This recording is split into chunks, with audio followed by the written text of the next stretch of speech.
عظمی، میری ہڈیاں جواب دے چکی ہیں، اب مجھے معلوم ہو رہا ہے کہ میرا آخری جو مرحلہ ہے وہ قبر ہے۔ فَأَتَيْتُهُ لِتُعَلِّمَنِي مَا يَنْفَعُنِي، میں آپ کے پاس اس لیے حاضر ہوا ہوں کہ آپ مجھے وہ سکھائیں جو مجھے دنیا میں بھی فائدہ دے، آخرت میں بھی فائدہ دے۔ آپ کے آنے کا سبب جو حصول علم کے لیے ہے، آپ اس سے انشاءاللہ بیدار ہوں گے۔ اس حدیث پاک کو سن کے کہتے ہیں فَأَتَيْتُهُ لِتُعَلِّمَنِي مَا يَنْفَعُنِي، میں آپ کی بارگاہ میں اس لیے حاضر ہوا ہوں کہ آپ مجھے وہ سکھائیں جو مجھے دنیا اور آخرت میں فائدہ دے۔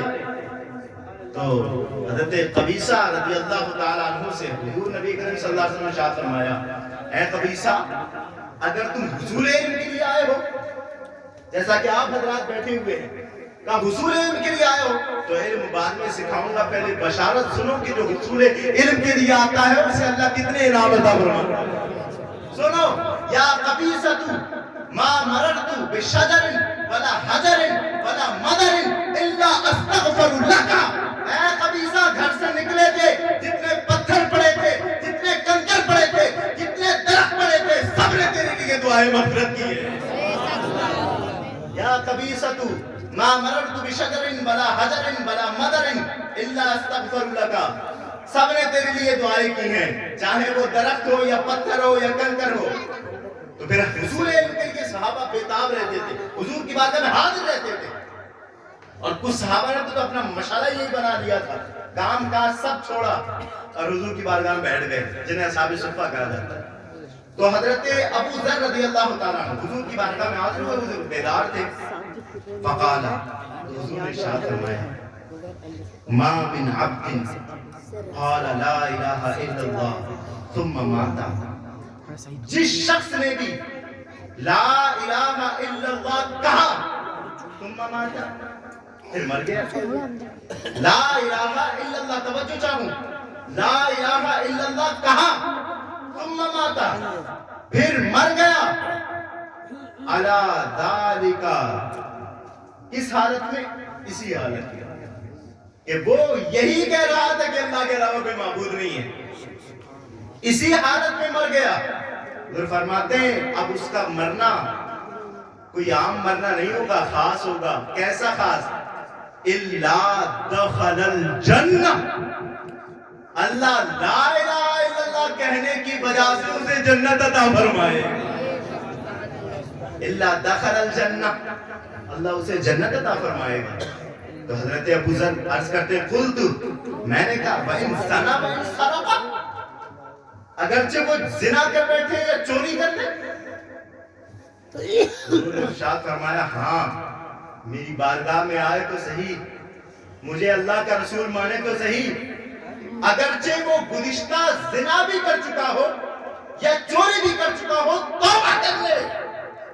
حضور فرماتے ہیں وَإِن زَنَا وَإِن سَرَقَ، اگرچہ زنا بھی کر گیا ہو، اگرچہ چوری بھی کر گیا ہو، لا الہ الا اللہ کہنے کے بعد طائب ہو گیا ہو، اللہ اسے جنت عطا فرمائے گا۔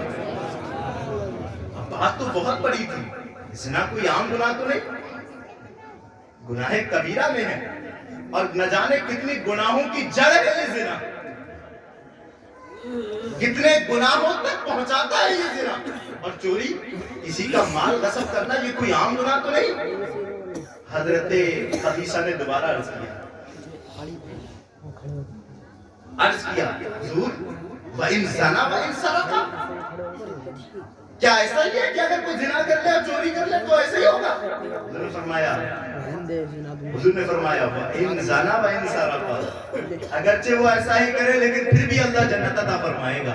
پھر عرض کیا تیسری مرتبہ بھی حضور وَإِن زَنَا وَإِن سَرَقَ، اگر جو اس نے زنا کر لیا ہو یا چوری کر لی ہو، قال، آپ نے اگلی جب تیسری بار بار بار کہا، تکرار کی، تو میرے حضور نے ارشاد فرمایا وَإِن زَنَا وَإِن سَرَقَ عَلَى رَغْمِ أَنَفٍ، ہاں اگر اس نے زنا ہی کر لیا ہو اور چوری ہی کر لی ہو تو جنت میں جائے گا، اگرچہ ابو ذر تو اپنی ناک کو زمین پر ہی کیوں نہ رکھے، لیکن وہ جنت میں جائے گا۔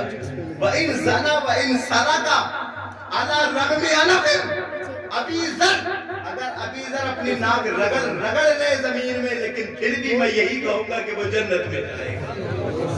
یہ کس کے لیے بشارت ہے صاحبو؟ جس نے کہا کہ کوئی نہیں معبود الا اللہ، معبود ہے تو صرف اللہ ہے۔ تو کہتے ہیں حضرت ابو ذر رضی اللہ تعالیٰ عنہ کہتے ہیں راوی حدیث کہتے ہیں وَكَانَ أَبُو ذر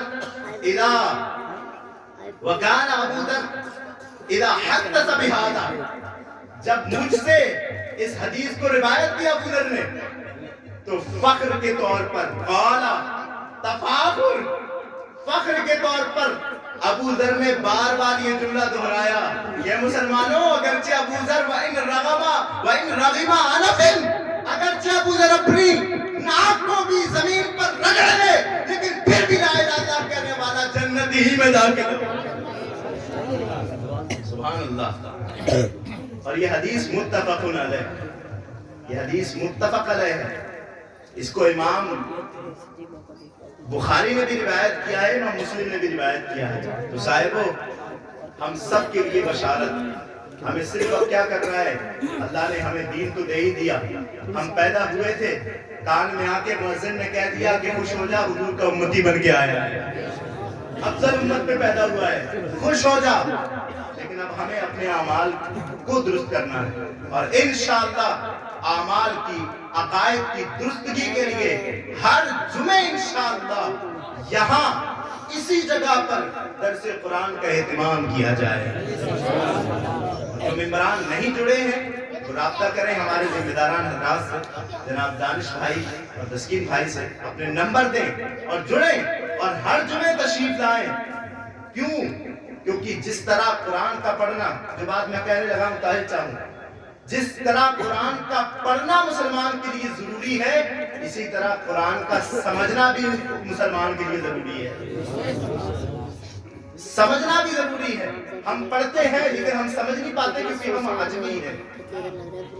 صاحبو اس لیے ہمیں اپنے علماء سے قریب ہونا ہوگا اور ہمیں سمجھنا ہوگا کہ وہ کون سا قرآن ہے، اس کا کیا مطلب ہے، جسے پڑھ کر، جسے سن کر عمر جیسا سخت دل بھی حضور کا عاشق بن گیا۔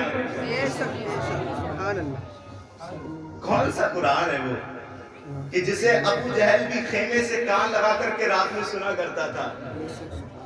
یہ وہ کون سا قرآن ہے کہ جس نے جوق در جوق لوگوں کو جو ہے ایمان میں داخل کروا دیا اپنے آیات کے ذریعے؟